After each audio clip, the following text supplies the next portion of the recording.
It is important to notice that the advantages of direct revelation occur to the novelist only in the most anguished pages of The Captive. In other words, at the extreme point of development of metaphysical desire in the novel. The strange revulsions are already to be found in the regions of more moderate desire, but their rhythm is much less rapid. The terms of the contradictions are very far from each other. If the author were content with an external and chronological presentation, we should forget as we went along, just like the characters themselves, and we should not perceive the revelatory contradictions. In order to throw light on metaphysical desire at this stage of its development, the novelist has to intervene personally. He becomes a professor proving a theorem. In the last volumes, however, the ontological sickness has become so serious that, as we have said before, the hero's existence loses all stability. There is no longer even a semblance of permanence and homogeneity. From now on, the existential moment, the moment of heterogeneity and intermittence, becomes one with appearance. Now and only now does the illumination of the author-narrator become at least conceivable. It is possible to imagine a novelistic art based on simple chronological presentation of contradictory attitudes and words. This technique of hiding feelings and revealing words is not utilized by Proust, but it is by Dostoevsky in most of his works. It is Dostoevsky's technique which the author of Remembrance of Things Past has defined in masterfully fashion in the preceding quotation. Yet Dostoevsky is not even mentioned. Proust did not seem to have the Russian novelist in mind when writing this text. Such an omission does not diminish, but rather increases the value of Proust's reflections by making it impossible for us to attribute the Dostoevskian echoes in the passage to literary reminiscences. It is almost too perfect that a meditation on the exigencies of his work should lead Proust toward Dostoevsky's technique at the precise moment of his arrival at the dividing line between his own territory and that of his successor. The connection cannot be fortuitous. It confirms our own assertion of the unity of novelistic genius. The study of techniques, instead of creating an abyss between the great novelists, reveals the same ability to adapt to the very diverse demands brought about by the variations of the same desire.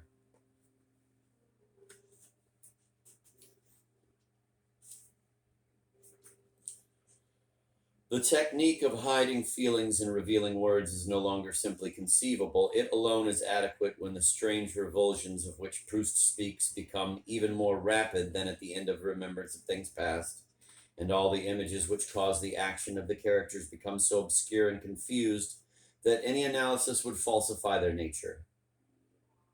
This is indeed the situation in most of Dostoevsky's work. Fundamentally, Dostoevsky's method is to bring about confrontations which exhaust all possible relationships between the different characters in the novel. The work is divided into a series of scenes which the author hardly bothers to connect by suitable transitions. During these scenes, the characters reveal to us one or more facets of their interior kaleidoscope.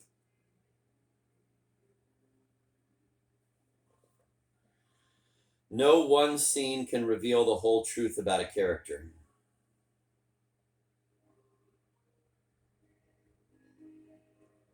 The reader can grasp that truth only after having made the necessary comparisons, a task which the author leaves entirely up to him.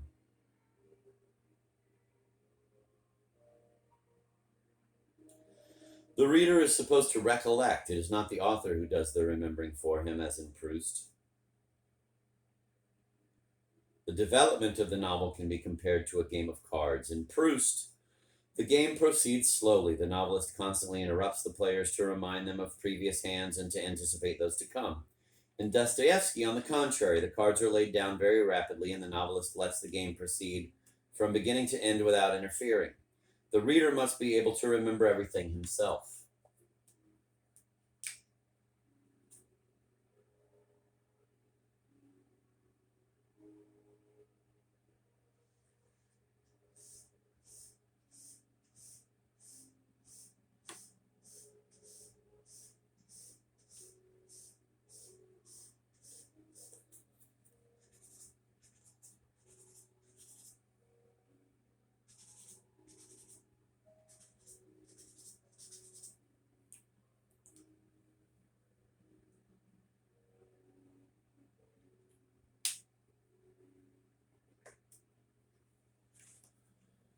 The complexity in Proust is on the level of the sentence. In Dostoevsky, it is on the level of the whole novel.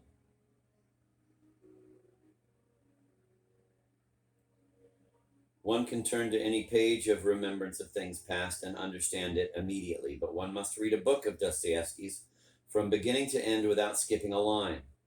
One must give to the novel the attention which Valchaninoff gives to the, quote, eternal husband, end of quote. The attention of a witness who is not sure he understands and is afraid of missing the slightest detail that might enlighten him.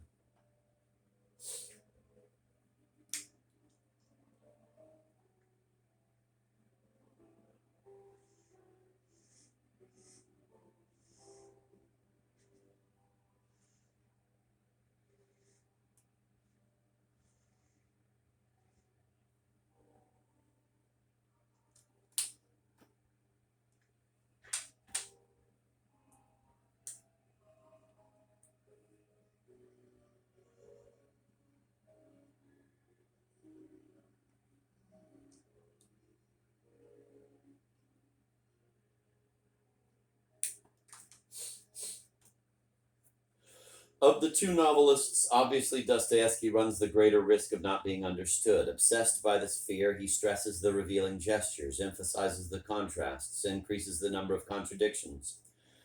But these precautions work against him, at least in the mind of a Western reader whose immediate reaction is to begin talking in terms of Russian temperament and Oriental mysticism. Proust very clearly anticipated this danger in the passage from The Captive we quoted immediately above. If he hides his feelings, he tells us, and meanwhile repeats his words and actions to the reader, he will be considered almost mad. In fact, it is precisely an impression of madness that Dostoevsky left with his early Western readers. Today, through a misunderstanding which may be even more serious, we have taken a liking to, quote, strange revulsions, end of quote. We praise in Dostoevsky the creator of characters who are freer than those of other novelists. We contrast Dostoevsky with the psychological novelists who imprison their characters in a maze of laws. The contrast is false, for Dostoevsky has not dispensed with the laws, they secretly control the chaos. It is the advance of ontological sickness which destroys the last semblance of stability and continuity. The moment of permanence, whether real or illusory, from which other novelists depart, has now been suppressed. All that remains are the second and third moments of the Proustian revelation. Like those of Stendhal and Flaubert, Dostoevsky's revelations are confined to 2 moments. But the first moment is not the same as theirs. It is not the moment of stability, but of intermittence and chaos. It is Proust's second moment. There is no break between this existential moment and the permanence of nothingness. Contemporary neo-romantic schools are happy to make their existential moment an absolute, so long as the contradictions of the mediated individual are still somewhat hidden. It is possible to see in them the emergence of a mysterious unconscious, the source of deep and authentic life. As soon as these same contradictions become obvious, they are considered the supreme expression of a freedom which is also negativity and which in practice becomes confused with the sterile oppositions of double mediation. Faithful to the teachings of the early Rimbaud, our contemporaries declare their mind's disorder sacred.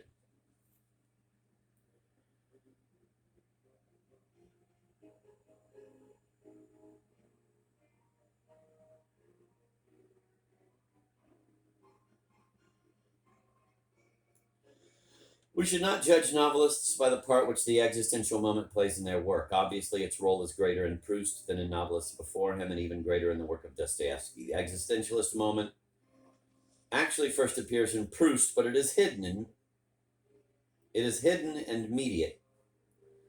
Most of Dostoevsky's characters have reached the paroxysmal stage of metaphysical desire, and the existential moment becomes immediate. It is the third moment which introduces the conclusion and the moral and metaphysical point to the lives in the novel. If it is systematically overlooked, then it is understandable that present-day neo-romantic critics consider Proust a rather timid precursor of so-called existential literature, and Dostoevsky its true founder. The only characters in Proust they consider entirely satisfactory are obviously those who are closest to the Dostoevskian stage of desire, especially Charles. As for Dostoevsky, they feel no one can equal him, not because of his genius, but because of the tremendous instability of his characters. He is honored for that which formerly made him suspect. In short, the nature of the error has not changed. It is never seen that the existentialism of the underground characters does not depend on the author, but on the spread of ontological sickness, on the proximity and multiplication of the mediators. No distinction is made between the setting of the novel and the personal contribution of the novelist. The existential moment, whatever its position in a novel, is never the final stage of a truly novelistic revelation. Far from making it an absolute, the novelist sees in it yet another illusion, and a particularly vicious one. He denounces a lie in the chaotic existence of the underground character, which is as monstrous as middle class hypocrisy and more directly destructive. The neo-romantic prides himself on his revolt against that hypocrisy, but on the foundation of his unconscious or his ineffable freedom, he erects aspirations very similar to those which the bourgeois had based on loyalty to principle. The individual has not renounced his goal of autonomy and glorious mastery. He has not renounced his pride. Instead of sharing his fate, the great novelist is trying desperately to disclose its vanity. The neo-romantic of our time thinks he is liberated because he is onto the game of the middle class and clearly sees its bankruptcy. But he has no inkling of the failure which awaits him, a failure far more sudden and disastrous than that of the middle class. Blindness, as usual, increases with lucidity. The victims of metaphysical desire are caught up in a whirlwind of increasing velocity and narrowing circumference. Dostoevsky tries to attain this impression of a whirlwind in each of his novels, and especially in The Possessed.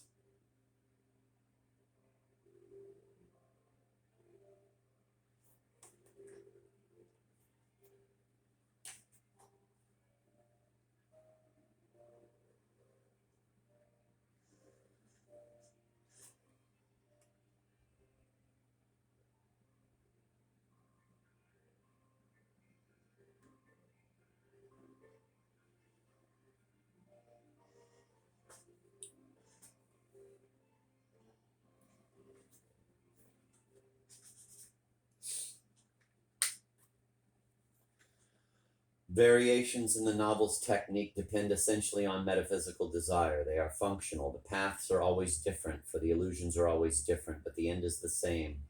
The revelation of metaphysical desire. We have seen that Proust tends toward Dostoevskian solutions in the Dostoevskian parts of his work. We shall now see how Dostoevsky tends toward Proustian solutions in the least underground part of his work.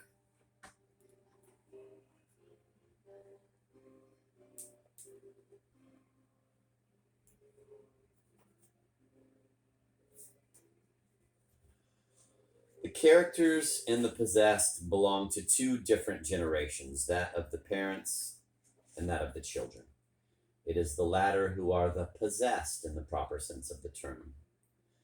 The parents' generation is represented by the governor and his wife, by the great writer Karmazinov, by Varvara Petrovna, and most of all, by the unforgettable Stepan Trofimovich.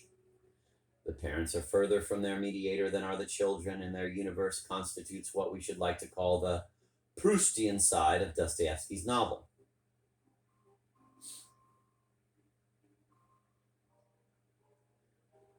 The reference to the French novelist is valid, at least in the sense that the parents maintain the same illusionary certainty of permanent being as Proust's middle class. During 22 years of heroic silence, Varvara Petrovna nurses her amorous hatred of Stepan Trofimovich.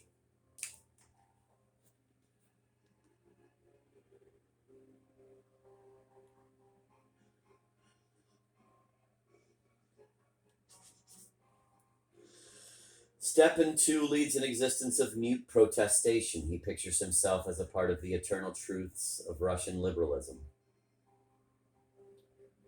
In full view of the kaleidoscope political life of St. Petersburg, and despite the fact that he spends most of his time reading Paul de Kock and playing cards, Stepan Trofimovich sets himself up as an incarnate reproach. It is apparent that he is playing a part, but his acting is perfectly sincere. like Madame Verdurn's devotion to the little clan, to art, and to the fatherland. The being of Stefan Trofimovich and Varvara Petrovna. Come in. Hey, thanks for telling me. Bye.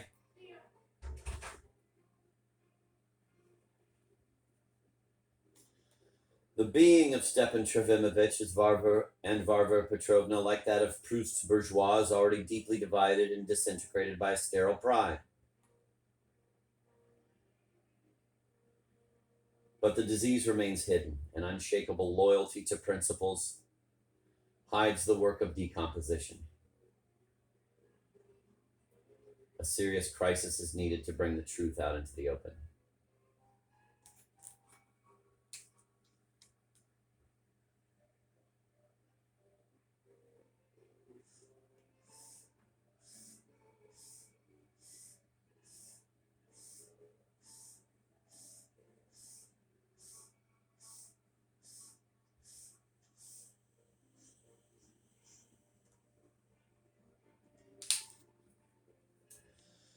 The parents' generation still keeps up appearances. Thus, it presents Dostoevsky with problems of novelistic revelation similar to those which face Proust in those areas central to his work.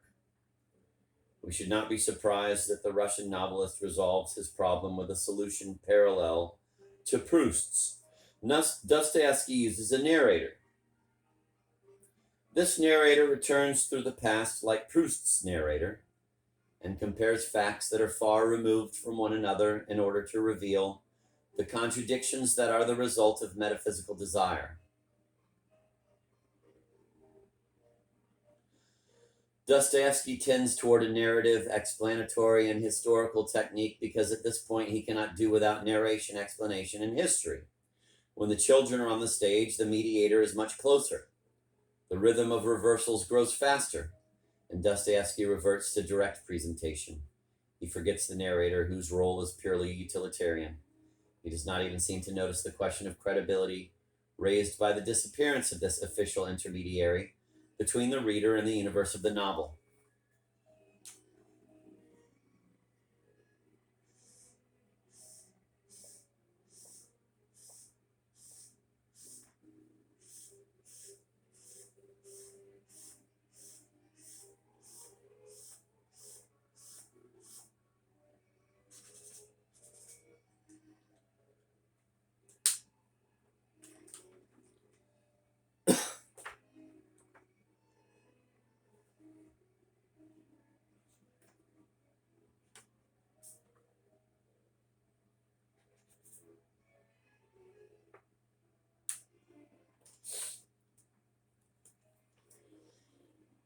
When dealing with the parents, especially the most perfect representative of that generation, Stepan Trofimovich, Dostoevsky cannot do without an observing consciousness. He needs its testimony to destroy the tenacious pretensions of these parents and to reveal metaphysical desire. Many contemporary critics, following the lead of Jean-Paul Sartre, see the presence of the novelist himself or of an omniscient narrator within the novel as an obstruction to the freedom of the characters. These critics praise Dostoevsky as the liberator of the novelistic character, that is, as the creator of the underground character. If they were true to their theories, these critics should then criticize the Russian novelist for his creation of Stepan Trofimovich. This character, who nevertheless rings marvelously true, should seem to them lacking in freedom, for he is constantly observed and analyzed by a narrator who is external to the action of the novel. In all that concerns Stepan Trofimovich, Dostoevsky's technique is very close to that of Proust.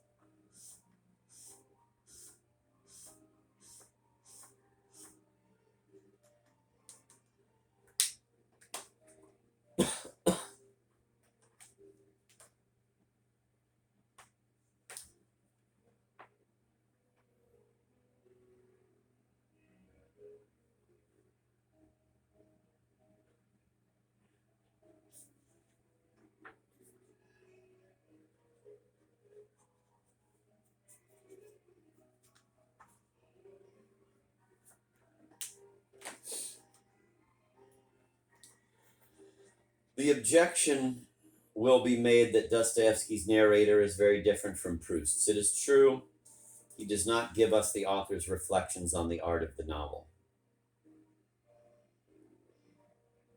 He is not the novelist in the way that Proust's narrator is.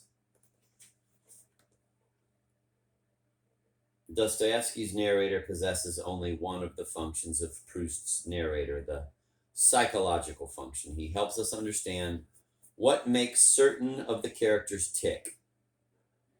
We will be told that he is more naive than Proust's narrator. He never knows as much about the characters as the author does. He never follows out all the implications of the facts and gestures he puts before us. All of this is true, but the difference remains very superficial. It cannot change in general the metaphysical status of the character being analyzed, and in particular, it cannot restore his freedom, if one can talk of freedom in connection with a fictional character. For the facts and gestures which Dostoevsky's narrator assembles are always those which the reader needs in order to arrive at a full and complete understanding of the character. The reader must go beyond the somewhat elementary interpretation of the narrator to a more profound truth, the metaphysical truth.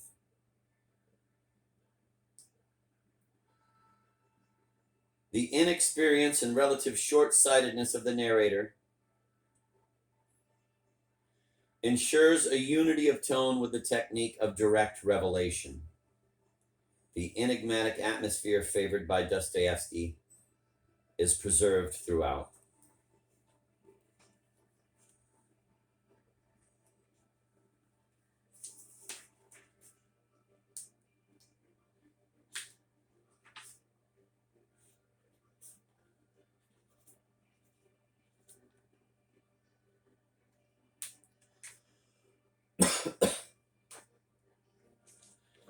This enigmatic atmosphere, moreover, does not warrant the importance given it today. It is certainly not the result of a margin of freedom and an unknowable element left to the character. Freedom is there without a doubt, but not in the form the existentialist critics suppose. Freedom can be affirmed only in the form of a genuine conversion, such as Stepan Trofimovich undergoes at the novel's conclusion. What cannot be determined is the degree of culpability or innocence of a character. It is never any more than this. To suppose that Dostoevsky allows the reader's imagination free play, that there is in his work an area of freedom, a sort of void which we can fill in as we like, would be a profound misunderstanding of his genius. The novelist's primary aim is to reveal the truth. The area of silence in his work is that of fundamental truths, the area of first principles which are not formulated because the novel itself must suggest them to the reader. The domains of the novel are welded to one another. Each has a more or less extensive stretch of the total structure. Each is defined by the two extremes of distance between mediator and desiring subject. Thus, there is a total novelistic duration of which the various works are fragments. The pre-Dostoevskian characters and desires do not appear at the end of remembrance of things passed by chance. The Proustian characters and desires do not appear by chance at the beginning of that Dostoevskian summa, which is the possessed. There's always the same meaning behind the adventure of the hero of the novel. It takes us from the upper to the lower regions of a particular novelistic domain. The career of the hero is a descent into hell, which almost always ends in a return to the light by means of a metaphysical, non-temporal conversion. Novelistic durations overlap, but there is always a descent into hell which begins where the previous one breaks off. There are 100 heroes, and yet there is a single hero whose adventure spreads over the whole of novelistic literature.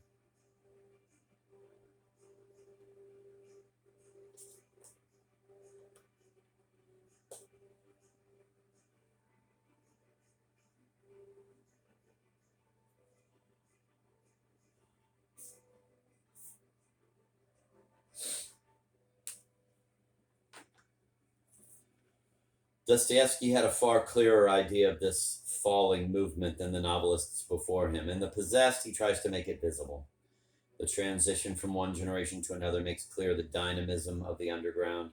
The successive illusions seem to be independent of each other and even contradictory, but as they unfold, they form an implacable history. The mediator's approach is the source of the novel's temporal span and gives the latter its meaning. Each generation embodies one stage of ontological sickness. The truth about the parents remains hidden for a long time, but it breaks out with incredible force in the feverish agitation, the violence, and the debauchery of the children. The parents are amazed to discover that they have brought forth monsters. In their children, they see the opposite of themselves. They do not see the connection between the tree and its fruit. The children, on the contrary, are fully aware of the histrionics in their parents' indignation. Loyalty to principles does not impress them. They fully understand that middle-class dignity is a form of bad faith. In Dostoevsky, even more than in Proust, descending transcendence is a caricature of ascending transcendence. It consists of elements of wisdom mixed with obscuration. But the results of underground lucidity are always injurious. They drag the characters down, not up. The victim of ontological sickness is always excited to fury at the sight of others less sick than himself, and he always chooses his mediator from among them. He tries constantly to bring his idol down to his own level. We shall know the tree by its fruit. Dostoevsky places great emphasis on the connection between the generations and on the parents' responsibility. Stepan Trofimovich is the father of all the possessed. He is Peter Verkovensky's father. He is the spiritual father of Shatov, of Daria Pavlovna, of Lizaveta Nikolaevna, and especially of Stavrogin, since he taught them all.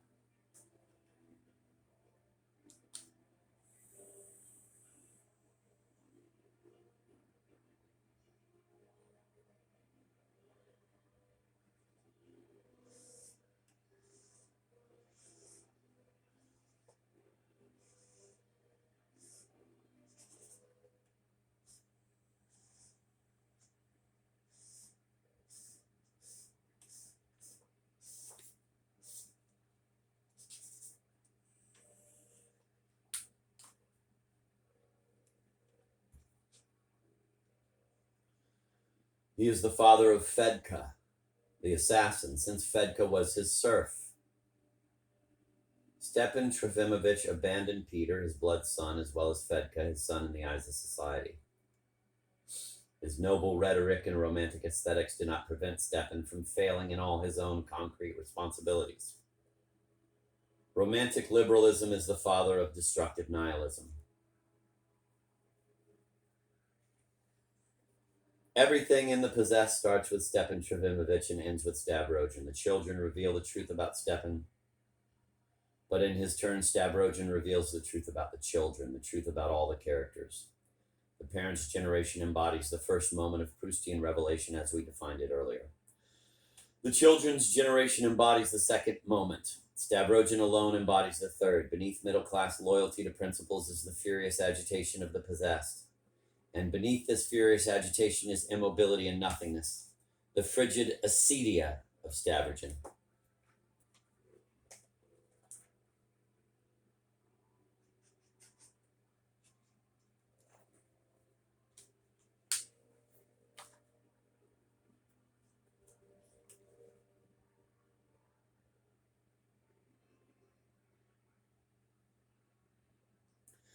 Beneath the modern phantasmagoria, beneath the whirl of events and ideas which lies at the end of the ever more rapid development of internal mediation, lies nothingness. The sound has reached the 0 point.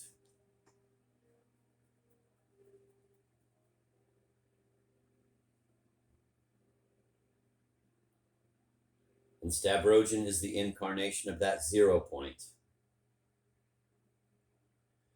The pure nothingness of absolute pride.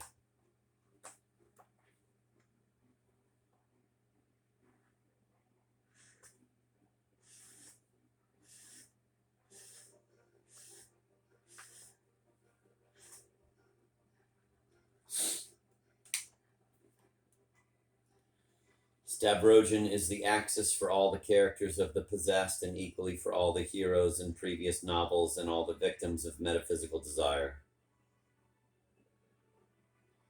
This monster does not belong to a third generation, for he is the incarnation of a spirit as atemporal as God the Spirit, the spirit of disorder, of decay, and of nothingness.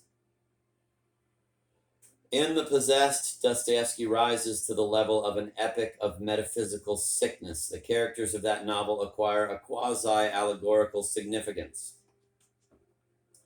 Stepan Trofimovich is the father, Stavrogin the son, and the muddle-headed conspirator, Peter Verkovensky, is none other than the absurd spirit of a demoniacal trinity.